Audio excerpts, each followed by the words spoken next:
안녕하세요. Riding on the Korean wave. Welcome to Tuesday's edition of the Culture Wave. I'm Kwon So-ah in Seoul. Explore with us Korea's culture from all aspects and stay up to date with K-entertainment, K-art, K-sports, K-everything. Our co-host for today's show is Bella Kim. Hello, Bella. Hi, Soa. And hello to all the viewers of the Culture Wave. I'm your co-host, Bella. Back again this week to fill you guys in with the latest K-entertainment stories. So stay tuned until the end. All right, looking forward to that. But we're going to start off with some coverage that might be interesting to young artists who are looking for a special stage to perform. Korea has designated this week for young artists to present what they have mastered. They have been selected and trained for months as part of a special cultural project. Our culture correspondent Song Yoo-jin has their story. For young artists, the path to success is rarely paved with gold due to unstable pay and limited opportunities. However, for the performers in this play, that dream is starting to come alive. This production, titled Jojo, is the opening act of South Korea's first ever Young Artist Festival Week, where future stars in theater, classical music, ballet, and contemporary dance from the Culture Ministry's Young Artist Project perform after months of training.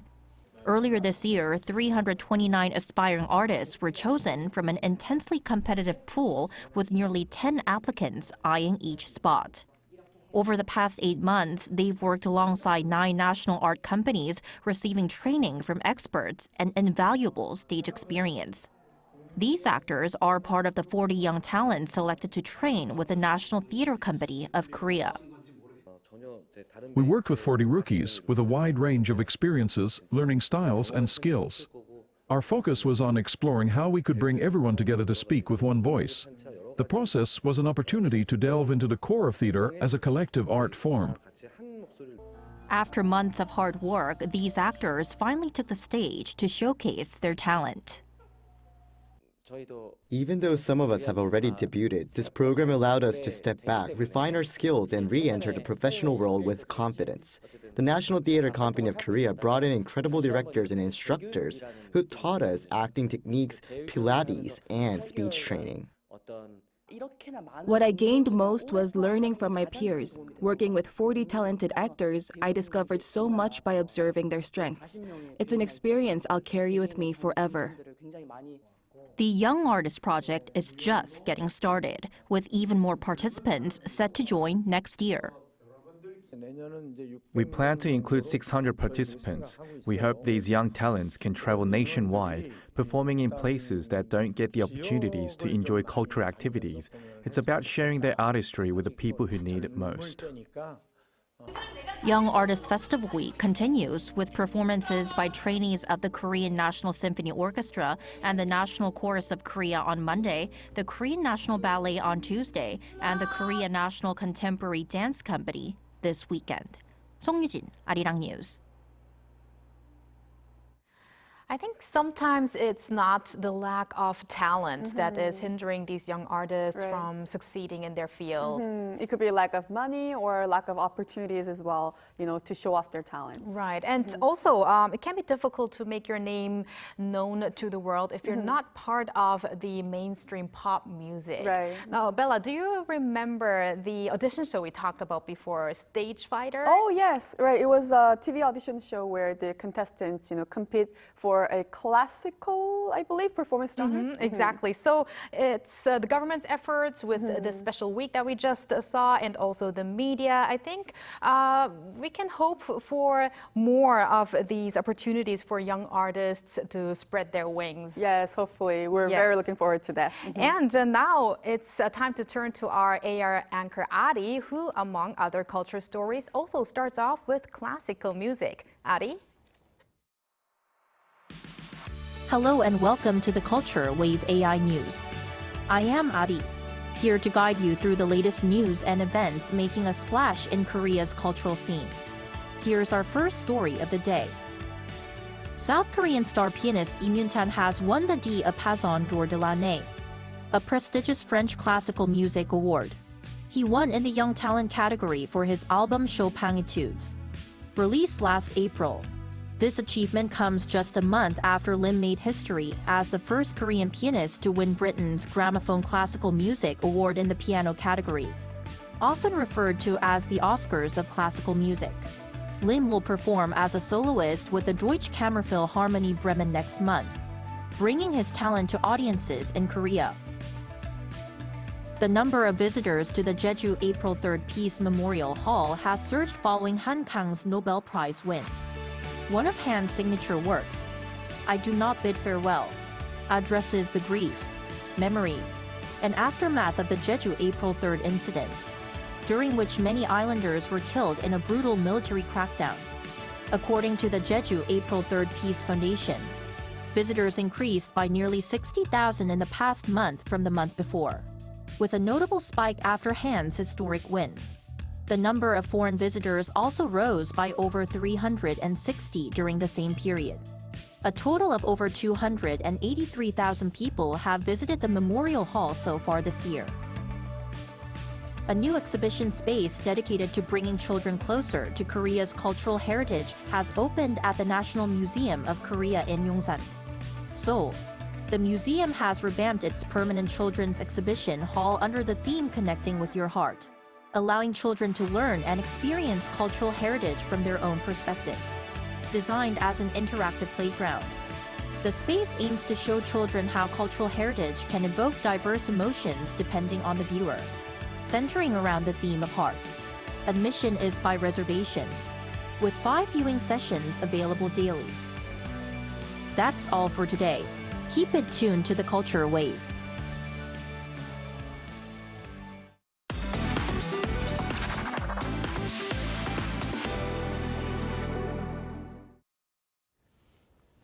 Time for some K-Entertainment news with Bella Kim. Bella, today we have some news about a couple of female K-pop artists. Yes, that's right. We're going to start off with Taeyeon. Taeyeon from K-pop girl group Girls' Generation revealed her new solo mini album, Letter to Myself, on Monday. We briefly mentioned her a few weeks ago, you know, her upcoming mini album. Now we have the details and the song is finally out.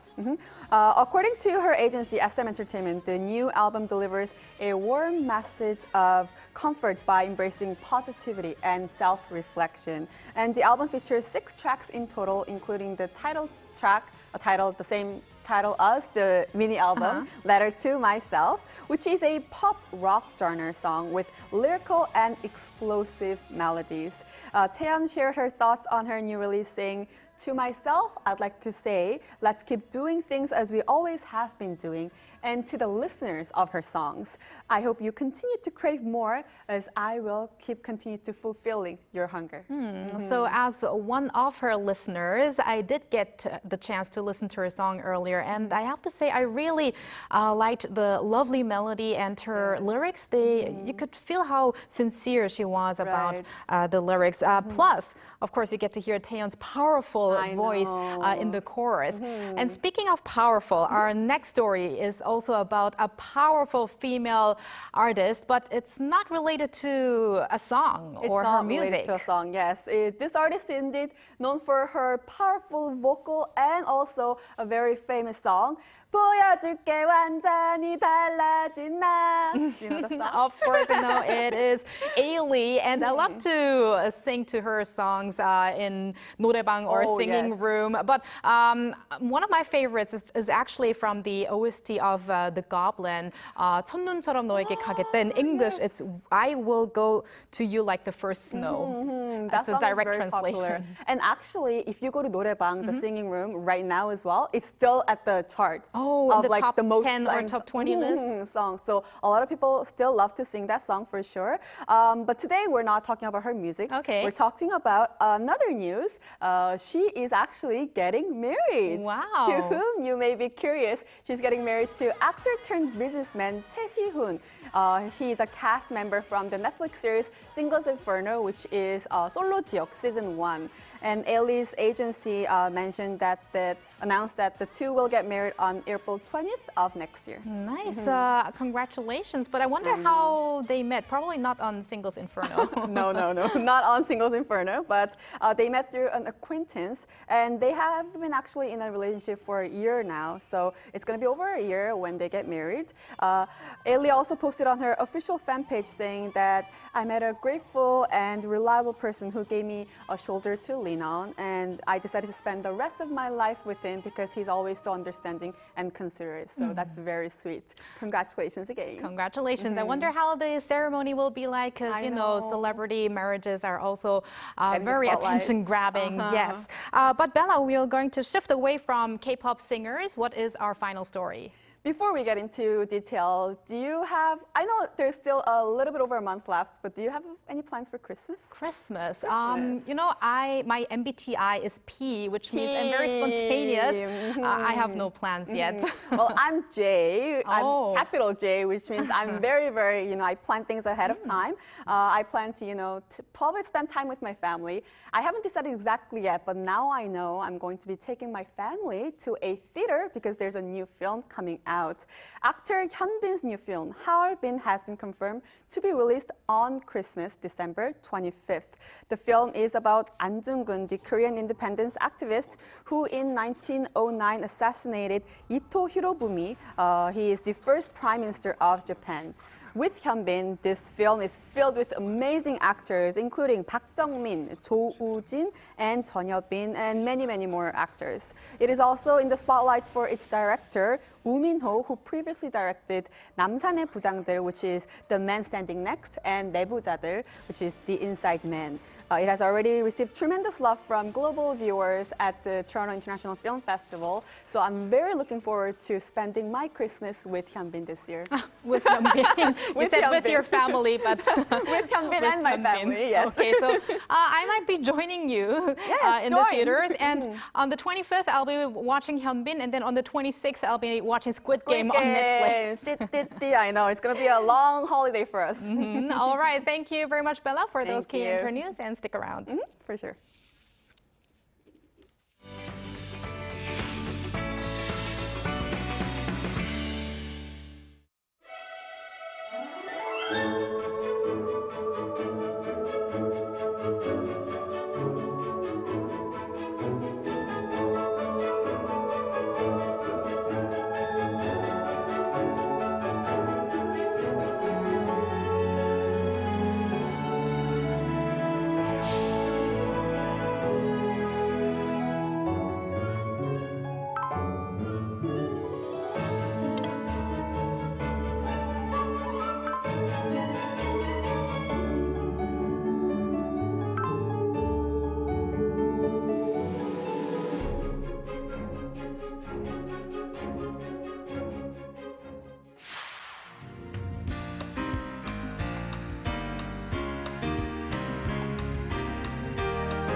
It's time for the latest in the world of K-sports. We have a World Cup qualifier to look into, as well as the Premier 12 baseball with sportscaster Jason Lee. Welcome, Jason. Hello, Jason. It's so good to see you on Tuesday. Yeah, a little bit earlier this week than usual.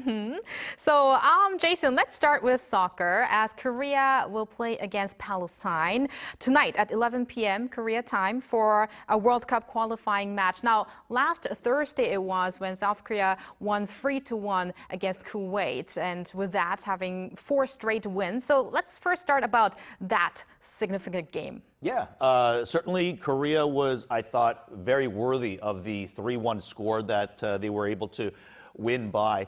I think certainly they could have scored a few more goals. Lee Jae-sung hit the crossbar as well. Lee Kang-in missed a wide open net as he was just a little bit wide. But certainly Korea had 3 goals and looked very good against Kuwait overall. Kuwait also hit the post and, of course, scored a goal. So it was an entertaining game all around. And, of course, when you're talking about Korea's national team soccer, the name that everyone wants to ask or wonder about is Son Heung-min. He did get the start in the game and played until midway through the second half when he was eventually subbed off. And he scored a goal in this game just 19 minutes in. It was on a penalty kick. However, he was the one that earned the penalty kick as well. So he went into the box, he drove through. He probably would have scored if he wasn't taken down inside the box. So he was definitely worthy of the penalty and the goal that he eventually did score. Beyond that, I thought he played well. I think he really brought chemistry to the team, and I think his injury seems to be behind him. It's been, a month that he's been able to play kind of through the injury. So the fact that he was back on, played, a half and a half of the second half, still looked pretty good. Also in the game, scoring a goal was the mayor. Oh Se-hoon. It's the nickname that they've given Oh Se-hoon. Of course, he shares the same name as Seoul's mayor. But he scored a great goal on a header. And I thought it was not only a great goal, but I really like the upside of this kid. He's 25 years old. He doesn't get the same attention as a lot of the European players that, the Koreans playing in Europe right now. He's playing in Japan, 25 years old. He's 6'5", 6'4", so maybe about 195 centimeters. He's got good height. He's really good, especially in the air. So Korea needs a player like that to really get his head on the ball, and he was able to prove that, scoring the first goal in the game in the 10-minute mark. So that gave Korea a 2-0 lead early on, and they were able to coast to a 3-1 victory overall. Yes, it was really an entertaining game, as you said, with these 3 different players having these different kinds of goals. And Bella, I think you watched the game too, because you are a big sports fan. Yes, I love soccer especially, so I definitely try to watch all the games, especially related to Korea games related to World Cup. And there were so many close calls, as you mentioned, and I was especially very happy to see Sonny's 찰칵 the celebration. So that was very entertaining. And now we have another game tonight that will be held. And it's not going to be held in Korea or Palestine, but in Jordan. And I guess it's because of the conflict that's happening there? Yeah, of course. There's a bit of a military conflict going on in the Palestine area. So certainly for the safety of everyone involved, they've chosen to play all of the Palestinian games this round of the World Cup qualifying at a neutral ground. And they will be playing in Jordan for this particular game. Now, Korea, of course, beat Jordan in Jordan 2-0 previously. So this is a field that Korea is familiar with. And normally, if you're playing on the road, then the home team has an advantage. So this has been taken away from Palestine to a certain degree, but it should be familiar ground for both teams. And I think what's interesting is in this round of World Cup qualifying, the 5 other countries that Korea is playing against, they're all Middle Eastern countries. So they all have similar turf that they're playing on, rather than playing in Southeast Asia or in Japan or Hong Kong. All of these road games for Korea, they're being played in similar situation or climate. So I think it should be easy for them to adjust after just playing in Kuwait recently. As for Palestine, though, do note that this is the only team that Korea has not beaten in this round. So you mentioned, Korea's won 4 straight games, but the only game that they did not win in this round of the qualifying was a 0-0 tie with Palestine. That was the first game that Hong Myung-bo coached after taking over when they played at Seoul World Cup Stadium. And After that game, there were a lot of boos. There were a lot of people that were concerned about how Hong Myung-bo was given his position, as well as the performance on the field. It really was not up to snuff in that particular game. Scoreless draw. And I might add, though, Palestine, their style of play, they try to play for the scoreless draw. You know, they want to keep the game scoreless for as long as possible, and then ideally, maybe with about 15, 20 minutes to go, try to pounce on an opportunity or, you know, get the team when they're able to make a mistake, right? If they're hoping for the other team to make a mistake as they get anxious before the game's over, and then try to pounce on a situation like that. So hopefully Korea can make sure that they're not making any mistakes. Don't get over anxious. Ideally, they'd like to get a 2-0 lead somewhere before the second half so you can get Son Heung-min another rest in the second half, bring in some of the other younger players to get them experience. But at the same time, they shouldn't push too hard because that's what Palestine wants. I see. I mean, just by looking at the world rankings, people might think that Korea, you know, has a bigger chance ahead of Palestine, and I guess that's also why maybe Hong Myung-bo has been criticized for that result before. And also, I want to mention athletes of conflict-stricken countries, all in a number of international games, do feel the impact. But I have to say, regardless of that, I'm really excited about the game, South Korea against Palestine. Here in Korea, 11 p.m. and Jordan, of course, 4 p.m. local time. So that's soccer. Let's turn to baseball, Jason. The first round of the Premier 12 is over. Let's start with how Korea did. Yeah, they didn't do as they would have liked, obviously. They finished third in the end. So they lost to both Japan as well as Chinese Taipei. They defeated Cuba, the Dominican Republic, as well as Australia. So they end up finishing in third place. It's certainly not the result that they would have liked to have had, but at the same time, they didn't send their A team. In fact, none of the teams really did. Each of the countries were sending younger players or lesser known players. There weren't any Major League Baseball players or certainly any regular MLB players in this tournament for the most part. Everyone were minor leaguers or domestic league players for their respective countries and stuff. So I think Korea in this case, it's not the result that they would have liked to have had, but they also had a lot of injuries that led up to this that probably you could point the finger at.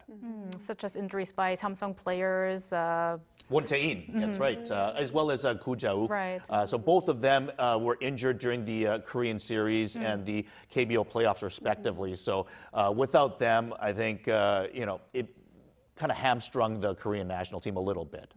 So it is unfortunate it's not the best result that we've hoped for. What do you think were the biggest issue for Korea then?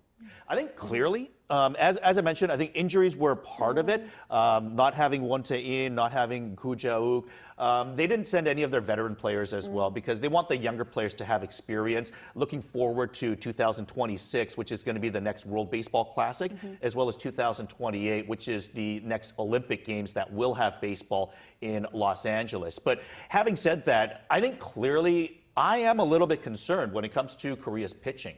Their starting pitching in particular, they really don't have the dominant arms that they've had in the past. If you look at the previous generation or the previous cycle, you could say, of pitchers that Korea had with, you know, Ryu Hyun-jin or, you know, Kim Kwang-hyun or even Yang Hyun-jung. These are pitchers that were able to carry a national squad on a higher level of baseball, not just the KBO, but in terms of international play.